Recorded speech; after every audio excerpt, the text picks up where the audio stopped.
I'm prompted to say something about Pixar's new film Soul because I absolutely loved it.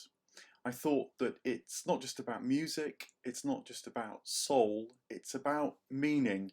And in particular, its genius is that it subverts so much that is taken to bring meaning, taken to bring soulfulness, both in the self-help world and actually in the religious world as well. So, with possible spoiler alerts, here's something about why I feel the movie captures that.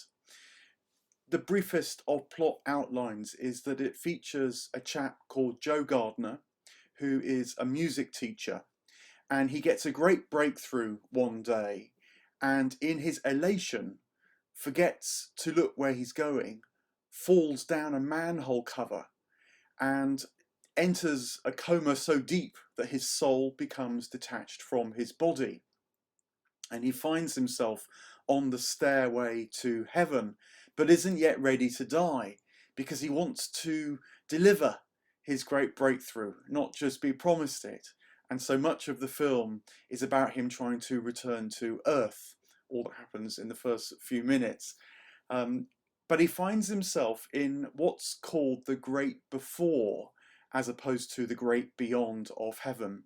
And there he meets unborn souls who are preparing themselves for life on earth.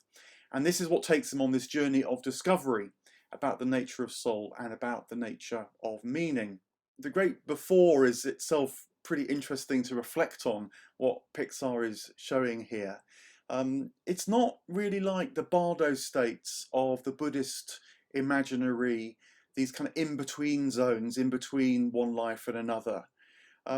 Neither is it like the Christian idea of the pre-existence of the soul, which is itself actually quite a controversial idea.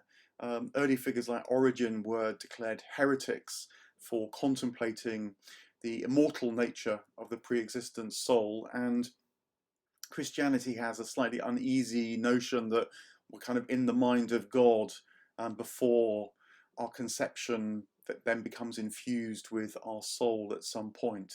In The Great Before, the souls of the Pixar film are being made ready for life on Earth. They're being given their character, if you like, and their spark. It's a place where you might say transpersonal elements of ourselves are infused that will shape our life on Earth as much as nature or nurture might shape our life on Earth. It gives us the kind of stuff of our personality. Although very interestingly, the souls in The Great Before don't have names. They're known only by numbers.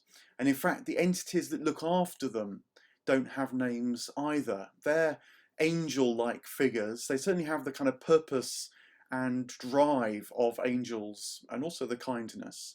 One angel describes itself to Joe as a kind of amalgam of the quantized fields of the cosmos in a form that the feeble human mind can understand. And it does give itself a name, Jerry, but it's a generic name, Jerry. They're all called Jerry. It's a moment of wit, but also wit in the sense of intelligence, wisdom perhaps, because the unborn don't, you might say, know their name.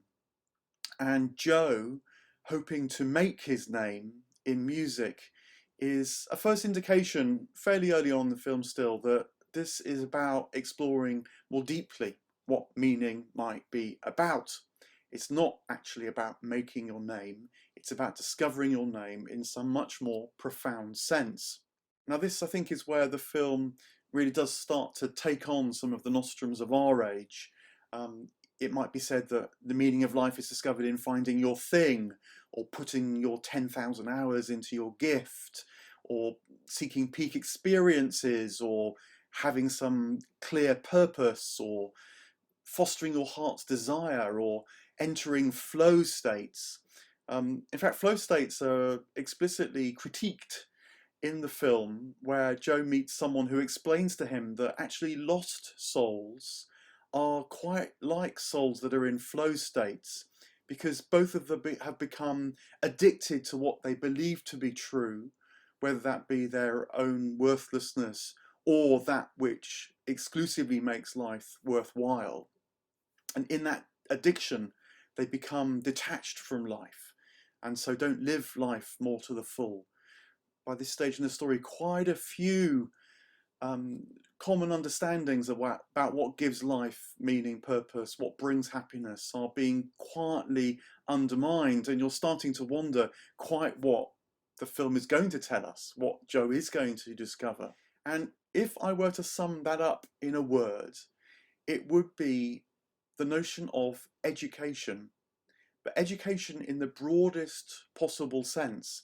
It's a word that the ancient Greeks had for it that captures some of it, which is the word paideia.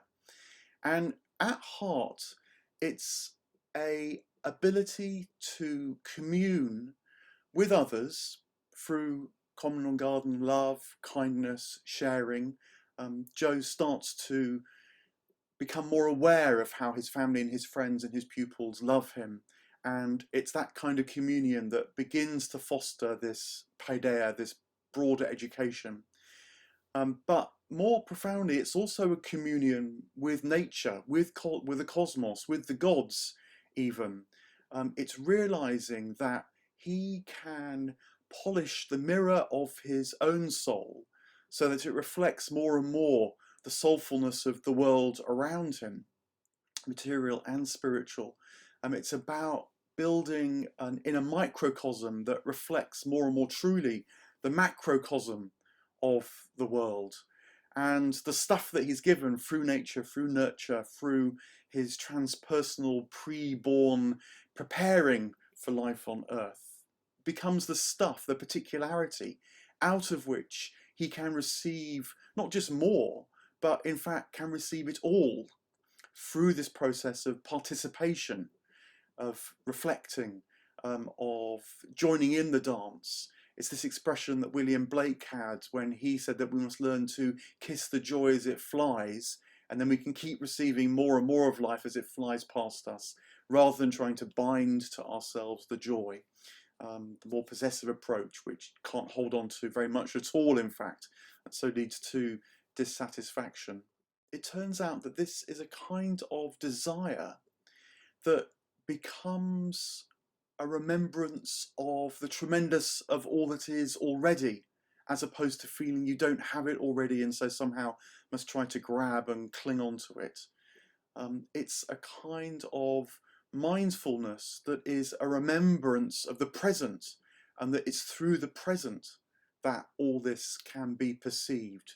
It's not in the past, it's not in the future. Those things will elude us. But what's happening now, in fact, is the portal, is the gateway to life in all its fullness. It's a kind of knowledge that it's not about building technology or even building skills like being able to play music, tremendous as those really are. It's the kind of knowledge that can contemplate what is around and about, and so enter into this communion with it. The ancients actually called it theurgia, which means the work of the gods, and they taught music to this end, in fact, as well as participating in feasts and rites and pilgrimages and debates as well, all to foster within us a felt sense of the fullness of life springing up from within. C.S. Lewis actually caught some of this in a talk he gave on music, when he said that music transposes meaning into us. It's not meaningful in itself as such as channeling theurgistically more to us. And it does that because it spans worlds, he realized. It's both, on the one hand, physical in the acoustics of musical notes, the vibrations on the air, but also it has this aesthetic and spiritual quality, emotional quality, which is known in the harmony and the melody, in the way that music is put together, the meaning of the music.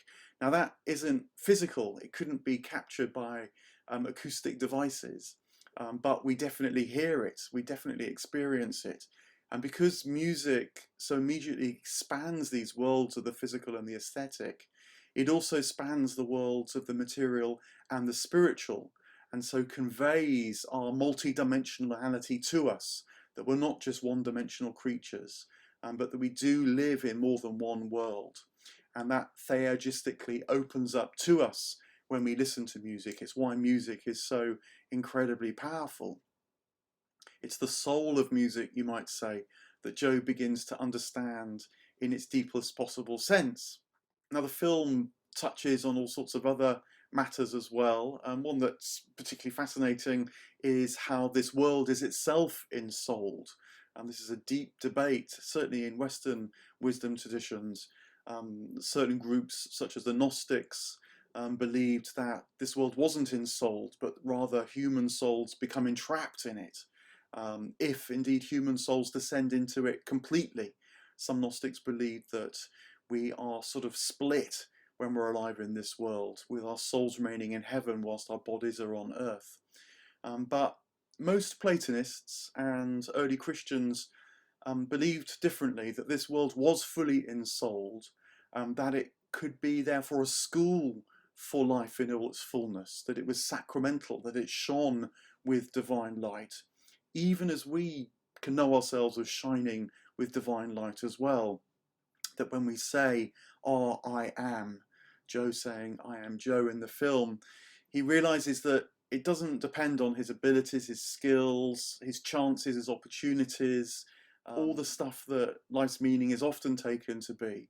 It just rests on his capacity to know the present, to know his I-ness, to experience the divine radiance in the smallest things around him.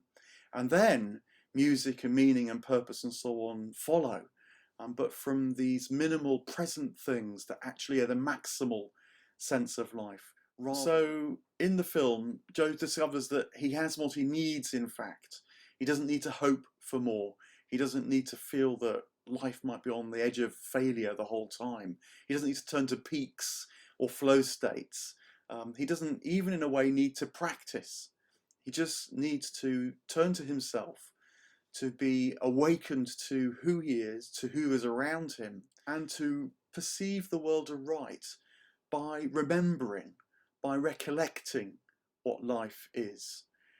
His pre-existence, as figures like St. Bonaventure wrote, puts in our deepest souls a kind of memory of the divine life. It's why Augustine said that our hearts are restless until they rest once more consciously in the divine. So I think Pixar's film Soul is not just a great tale, very witty, very entertaining, brilliantly made as you only expect from Pixar, but actually is really quite a profound essay on the nature of soul, pushing to one side various misconceptions about soul and driving really to the heart of it.